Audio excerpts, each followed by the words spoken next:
स्वागत है दोस्तों। तो आज मेरी इस ट्रिप की आखिरी दिन है। मैं अभी हूँ हो ची मिन्ह एयरपोर्ट पे और यहाँ से मेरी फ़्लाइट है दिल्ली के लिए। के लिए मैं निकला था इंडिया से। दिल्ली से ही मेरी फ़्लाइट थी श्रीलंका के लिए। श्रीलंका से फिर मैं मलेशिया गया, मलेशिया से फिर मैं थाईलैंड गया, थाईलैंड से फिर मैं कंबोडिया गया, कंबोडिया से वियतनाम। आज मेरी जो रिटर्न फ़्लाइट है वो भी दिल्ली के लिए ही है। तो पंकज भाई, तो आज हमारी ये ट्रिप की आखिरी दिन है और 50 डेज कैसे निकल गया पता नहीं चला। पहले लग रहा था कि 15 डेज कैसे निकलेंगे, लेकिन कैसे निकल के पता नहीं चला। और सबसे ज़्यादा तो अपना जो कहा नात्रांग बहुत ही अच्छा सफ़र रहा। हाँ, हमारे जो लास्ट के एक वीक थे वो इतना अच्छा गुजरा। दोनों होस्ट अच्छे थे हमारे जो काउच सर्फिंग में। और बलात और नात्रांग बहुत ही अच्छा था। हो ची मिन्ह में आते ही थोड़ा सा स्ट्रगल करना पड़ा खाने के लिए हो ची मिन्ह में, है ना भाई? ये सही है। और इसकी पंकज भाई भी पहली बार स्लो ट्रिप में निकले थे और पंकज भाई ने सब कुछ ट्राई किया। ही चाय काउच सर्फिंग मतलब पहली बार की एक्सपीरियंस मेमोरी क्रिएट होता है। जैसे कि हमने काउच सर्फिंग ट्राई किया। हमको तो हॉस्टल भी चीपली मिल रहा था, बट काउच सर्फिंग का एक अलग ही होता है। जैसे कि लोकल की तरफ से पूरा ये आपको मिल जाता है कि गाइडेंस की कैसे घूमना चाहिए, क्या बस कहाँ से मिलेंगे, लोकल फूड कहाँ मिलेगा। जैसे कि हम वहाँ पे होस्ट में गए तो नात्रांग ने उसने बताया कि वेजिटेरियन कहाँ मिलेगा। जो वियतनाम वीज़ा है वो मेरी कल एक्सपायर होने वाली थी 14 को। तो उस रिगार्डिंग थोड़ी चिंता थी कि अगर फ्लाइट कैंसिल या कुछ होता है या मैं किसी और सिटी में रहता हूँ तो मिस हो सकती थी, तो वहाँ पे इशू हो सकता था। वीज़ा की डेट ली जिसमें 4-5 दिन का गैप हो, तो अगर आपके लास्ट टाइम में कुछ चेंजेस भी होते हैं तो आप उस चीज़ को बेयर कर पाओ। एक बार रिमाइंड करते हैं अपने ट्रिप को।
ये ट्रिप काफ़ी बजट में रही और डे फर्स्ट से मैंने लिखा है कि मेरी कितनी खर्च हुई, तो प्रॉपर आपको वीडियो मिलेगी इस पर। मैं निकला अकेला था पर आप देख रहे हो पंकज भाई मेरे साथ में। कंबोडिया में 2-3 चीज़ ही अच्छी हुई।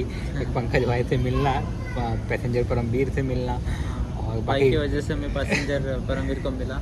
मैं भी एक दिन निकला था बट मुझे ट्रांसपोर्ट नहीं मिला, तो एक दिन वेट किया तो भाई की वजह से मैं उसको मिल पाया। तो वही वो काफ़ी अच्छी एक्सपीरियंस रही। भाई ने एक कंट्री से लेकर दूसरे कंट्री के साथ ट्रैवल किया भाई परमवीर के साथ। जैसे कंबोडिया से लेके वियतनाम से लेके कंबोडिया से वियतनाम में उनके साथ ही आया और बहुत ही मतलब ऐसे लगा नहीं कि हम स्ट्रेंजर हैं। हाँ, मतलब डे फर्स्ट में मतलब हाँ। पंकज भाई को मैंने काउच सर्फिंग पे ही देखा था और उस दिन हम मिल नहीं पाए थे क्योंकि बारिश काफ़ी हो रही थी कंबोडिया में। तो पंकज भाई हमारे हॉस्टल में आए थे और मैं काउच सर्फिंग में इन्हें देखा था तो मैंने पहचान लिया, पूछा तो फिर मैं चेकिंग ही कर रहा था तो इन्होंने हिंदी का वर्ड सुनते ही मैं होश उड़ गए कि कैसे क्या।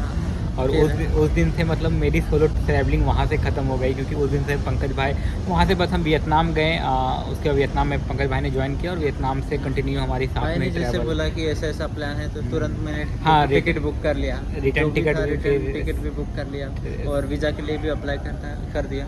एक्चुअली मेरा प्लान था कि लाओस जाने का, फिर भाई ने बोला कि लाओस तो बाद में भी कर सकते हैं, और मैं देखा कि ये भी स्लो है तो एक कंपनी मिल जाएगी, तो कंपनी मिलने से ये हो जाता है कि थोड़ा ट्रिप भी इजी हो जाता है और आपके एक्सपेंसेस भी है तो वो थोड़ा कम हो जाता है, जैसे कि फूड हो गया, हॉस्टल हो गया, होटल में तो थोड़ा ये इजी हो जाता है। तो यही चीज़ हमारे साथ भी हुई। और ये सब कंट्री में एक चीज़ ये बेनिफिट होती है ना कि अगर कुछ मिस हैपन कुछ होता है तो आप इजीली इंडिया वापस जा सकते हो, फ्लाइट टिकट टेंट के अंदर में आ जाती है। रिस्क तो ऑलरेडी एक इंडिया से आप बाहर जा रहे हो, प्लान कर रहे हो इतना, तो वो सारे स्टेप में ऑलरेडी रिस्क है। हाँ मतलब और स्लो ट्रैवलिंग कर रहे हो तो वो ऑलरेडी एक रिस्क, तो बट आपको रेडी रहना पड़ता है। यही चीज़ आपको हेल्प भी करती है, आपको स्ट्रॉन्ग बनाती है। नाम में आपको अगर वेजिटेरियन है तो आपको थोड़ा दिक्कत जाएगी, तो आप थोड़ा जूसिंग मशीन या कुछ इंडियन फूड कैरी कर सकते हैं। हाँ, और देखने के लिए हाँ, जिस भी सिटी में हम जा रहे थे ना, सबसे पहला हमारा ये टारगेट होता है कि खाने को क्या मिलेगा। मेन थी मैंने इस ट्रिप को रिकॉर्ड किया,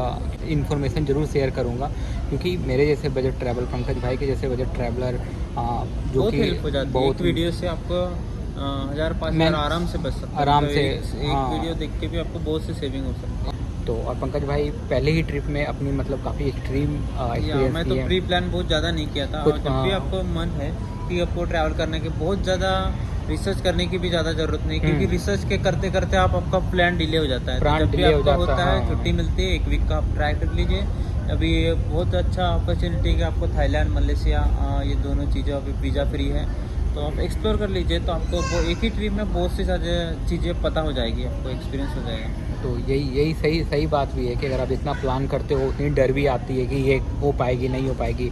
बहुत बार आपको बस एक ज़रूरत होता है, एक तो ये एक पासपोर्ट और एक फ़्लाइट टिकट, रिटर्न टिकट आप ले लें, और ज़्यादा कुछ नहीं होता है तो नेपाल चले जाएँ, भूटान चले जाएँ, एक्सपीरियंस ले लें, या कोई छोटी कंट्री